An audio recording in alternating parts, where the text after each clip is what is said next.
Hey everyone, I'm Jennifer, the Happy Threader, and welcome to my very first Flosstube video ever. I heard about Flosstube for the first time about a month ago, and since then I've been enjoying watching a bunch of videos and channels that I've never heard of before, and I've barely scratched the surface. There's so many neat stitchers and great videos that I've seen so far, and I'm really just having fun getting to know who some of you are and seeing what kind of projects there are out there that are available. And um, really, I'm just excited to be part of this community. I've been amazed at how thoughtful and kind and encouraging this group is. I've seen so many amazing comments for new people and ones who've been around for a long time. I was telling my husband about how different it seems than other channels that I've watched before on different topics. It's just a different group of people, and so I just thought it would be a really great community to be part of. So here I am. A little about myself. I live in South Louisiana, outside of Baton Rouge, and if you've never been here, we're well known for great food, particularly Cajun food, and football, of course, hurricanes on occasion. So we do get a lot of rain, and it's very humid here in the summer. It seems like we have about 9 months of summer and a week or two sprinkled in of the other seasons. So I guess divide up the remaining weeks of non-summer for the other seasons, and that's how we are here. So I do work full-time, and I've got 2 kids. I'm married. My kids are freshmen in college and in high school. And we have a dog. His name is Reuben. He's half lab and other stuff. So he's a mutt. He lives outside, so you probably won't see him unless I get a picture that I can show you. But he sheds just so bad, so he can't come in at all unless he's, burning hot outside or freezing cold. But don't feel bad for him. He loves to be out there. He would prefer it, so because he has been since he was little. He loves to watch all the critters out there. The reason I'm starting this channel, other than to get to be part of the community, I'm really hoping to get more frequent with my stitching. Since my kids are getting a little bit older, I just want to be able to devote more time to it. I find it relaxing, and I love just making things. I've always loved crafts, and I am definitely a multitasker. So, if I can have the laundry going at the same time, I feel productive. And, if I can make something that's going to be a gift for somebody, I love that. So I love that I can take it with me a lot of places if I'm doing something small. I love that every piece is different. I love variety and the endless possibilities that you get with cross stitch. So, and how I got started, I was about 8 or 9 years old. My mom bought a kit for me and my sister. I got a yellow daffodil. She got my sister a morning glory. They were stamped kits on linen. And the funny thing, well, it's funny to me now. It wasn't when I was 8 years old, but the daffodil, was yellow, and my sister's morning glory was blue. And when the kit came in the mail, I was like, I did not pick out this yellow flower. I wanted the morning glory because my mom actually showed us the little book that we picked from, and I specifically remembered not picking a yellow daffodil, but I don't know. I guess she just got mixed up. I mean, if you're a mom, you know that you can be overwhelmed with things going on, and mistakes do happen. That's just life.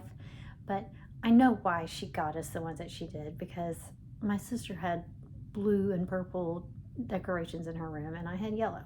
I don't know why, since I didn't really care about the color that much, but I do like it now. In fact, I got on a yellow shirt. But I found that project recently. I never displayed it because it just wasn't my colors that I decorate with, but this is it. So I'm glad I still have it. And I'm not bitter that I had to do that one. I just think it's kind of funny now. So my mom obviously is the one that taught me how to cross stitch, and I don't remember ever seeing her do it actually. I know that she has one tucked away in a drawer somewhere that she never worked on my whole life. She had done some of it, like maybe before I was old enough to realize it, but I just really taught myself after that project. So basically what I'm going to do on this video is kind of a trip down memory lane as far as my projects go. And I really have always been a one project at a time stitcher. So I'm really, like I said, I'm a multitasker, but not really when it comes to my cross stitch. I like to do one thing at a time and get it finished. And I like to do it with an end goal in mind of, you know, I know where this is going to go. I know who I'm going to give this to. I know what I want it to look like if I'm going to turn it into something. So I've only just recently kind of started doing that differently. I realized that, you know, I was wishing that I could get some things finished, because the big project that I was working on was just taking me forever. And it was kind of a hassle to take with me anywhere because it has so many threads, it's more intricate. I don't know why it never dawned on me that I could just, you know, do some other things too that are more easily transportable. So I don't know why it took me so long, but anyway, that's what I've started doing. So after the daffodil, I don't know how long it was, but some point later, I did my first counted cross stitch. This is the carousel horse. For some reason, I have the picture and the pattern. I don't know what happened to the project. I know I would not have thrown it away, and I don't remember giving it to anybody, but I don't even know why I still have that. But that was the next thing that I did, and that's how I learned how to do the counted cross stitch, and I really enjoyed it. I did this pillowcase. This was also stamped. This was, you know, one that probably came from Walmart, and I still have. I did this table runner. And, you know, there's no way that I probably would have done these colors these days. Back then, you know, I was just pinks and blues. So I might actually change those colors one day. I don't know. I haven't used that in years. And then on a whim, I think I was looking in an encyclopedia, and I saw how in the marine world that they have different flags that represent different letters and meanings. So I've decided on my own that I wanted to create a pillow for my initials, and if I did it right, this is what these different flags mean, those letters. So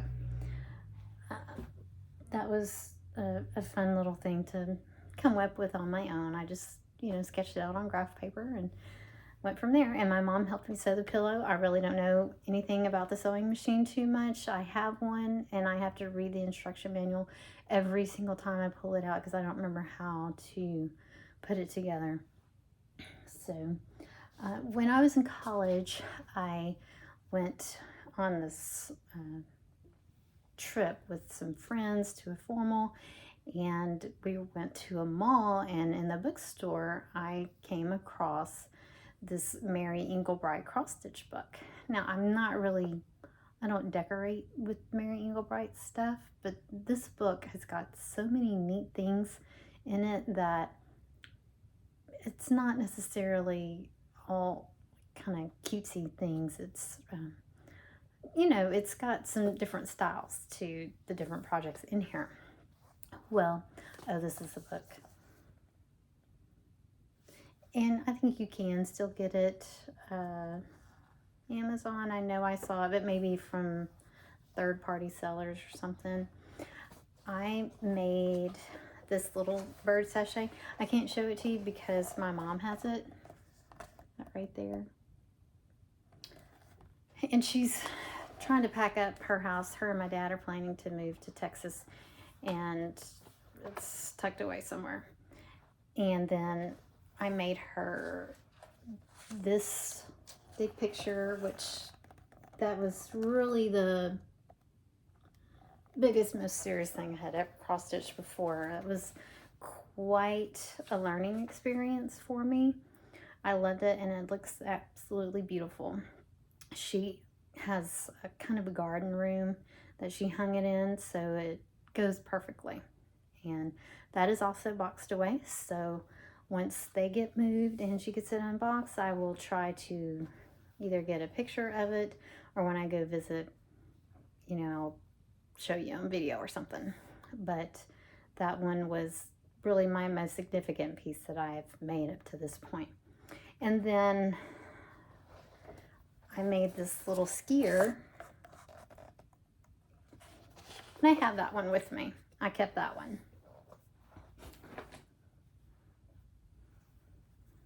So I like how he turned out. I made it into a little bag.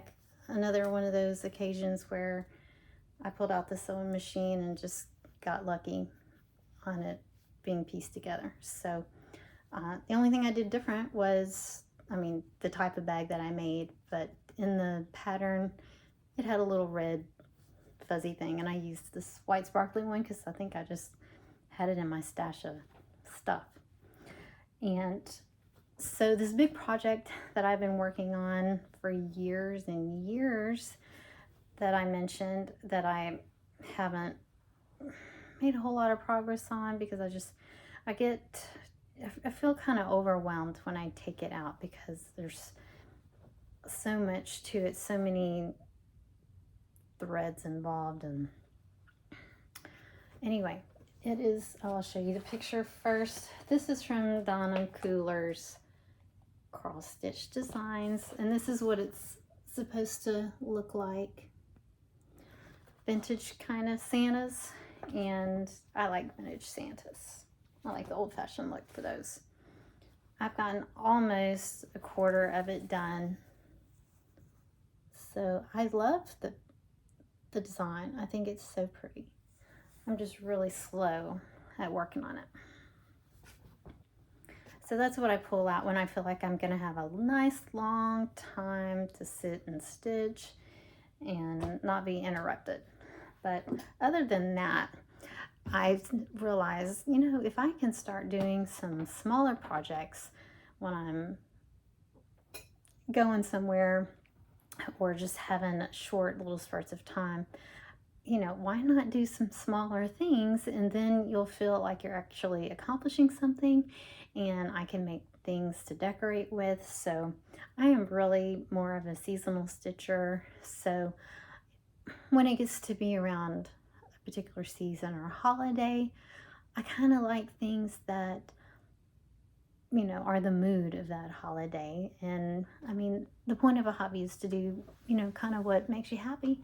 So if I'm in the mood for pumpkins and stuff, then that's probably what I'm going to stitch, even if I don't get it done before the holiday is over. That's okay. I can maybe use it next year. So what I most recently fully finished was this little spooky kitty, and I got that design. It was a freebie download from Happiness is Cross Stitching, and I did the little pillow thing. I don't think I'm gonna do it this way again, where you cut the hole in the back and cover it. I think I'm gonna do it the other way, along the, you know, where you just have to do it on the edge. So maybe I wouldn't mind as much if it hadn't been so small and taken up so much space. But when I tried to cut the fabric in the back, I didn't do a good job cutting, and it made this huge zigzag of a hole to have to cover. So, but I think it turned out pretty cute. So that's Happiness is cross stitching for that pattern. So she also had another cute little fall one that I did, and this was pumpkins. And I guess it could kind of be for Halloween too, or just fall, whatever, because it's got that little blackbird on there. But I thought it was just a pretty little design, and I don't remember if she gave suggestions on the kind of fabric, but I have never stitched on anything other than Aida before, except for that very first thing I did because it came on linen. And since I started watching Flosstube, I've had my world opened up to all kinds of different fabrics and things that I'm going to enjoy experimenting with in the coming years. So, but right now, everything that I have is on Aida, and that's just what I'm used to, and I'm fine with that, but I don't mind experimenting too. So now this one I'm gonna make into a pillow as well, and I got this cute little fabric at Hobby Lobby. I had a hard time finding something that was an autumn pattern of fabric that wasn't big,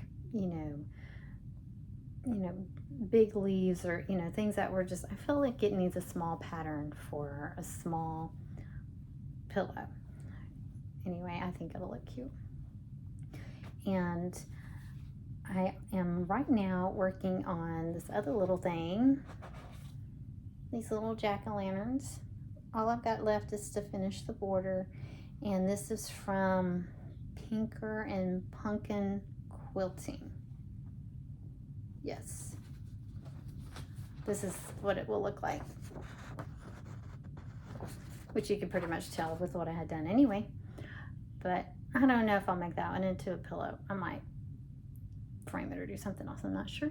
So I don't really know yet who a lot of designers are, and I'm just kind of discovering that as I'm watching Flosstube and checking out websites where you can get stitching things. So I'm figuring out, all kinds of new patterns that I want to try, and I've started making a list of things that I want to do. I'm gonna try to get some of those going once I finish these up, because I like to completely finish something before I start something new. But I've got wish lists on everything cross stitch, 1, 2, 3 stitch. So I've got some things that I'm going to be getting, and I think I forgot to tell you where I got something. I guess not. Some stuff that I'm going to be working on. Oh yeah, so I want to do, this is by Elena Schatt, Autumn Pumpkin. I got that off of Etsy, and I didn't even realize when I had ordered it that it's got beading. I've never done that before, and it's kind of really more embroidery than cross stitch. Only the bird and the stem of the pumpkin are cross stitched, which that's fine. I can do it. I'll figure it out. So I think that was pretty, and I'm gonna do that one maybe next. So if you have some suggestions of particular websites or designers that you really love, eclectic style, not really primitive or fantasy, that kind of stuff, but I kind of like a little bit of a lot of different things. So I'm kind of figuring out different things that I like. So if you have some suggestions of anything, please let me know. You're welcome to leave any comments and thoughts. And I am gonna be trying to learn some other thread crafts. I'm hoping that by starting this channel and trying to make more time for crafts, that I can start to learn to crochet. I saw that Suki, the brown-eyed stitcher, she makes the cutest little crochet animals, and I thought I'd love to learn how to do that. We've got a foster organization here that has requested that kind of thing for their kids, so I thought I would love to know how to do that. So that's on my bucket list, and I would love to learn how to quilt too, and how to use my sewing machine better. So my grandma did try to teach me how to crochet, but we never got past the single long chain. But that was before internet and YouTube, and I lived 8 hours away from her, so I really didn't get to spend much time with her trying to show me.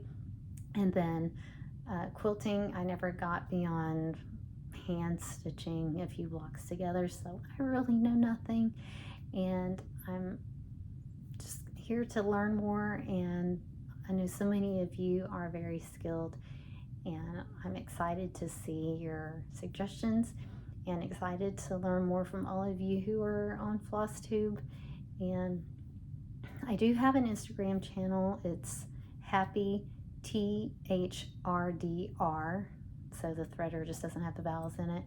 And that was a huge ordeal trying to get that channel set up with Instagram. They kept thinking that I was a bot, and anyway, I finally was able to get something figured out, and I did everything that I could possibly do. It's just talking to robots basically if you try to appeal. But anyway, I got it set up, so hopefully it will last and they'll realize that I am a real person. So thank you for coming along with me and sitting through my first Flosstube, and I'm gonna try to do it at least once a month.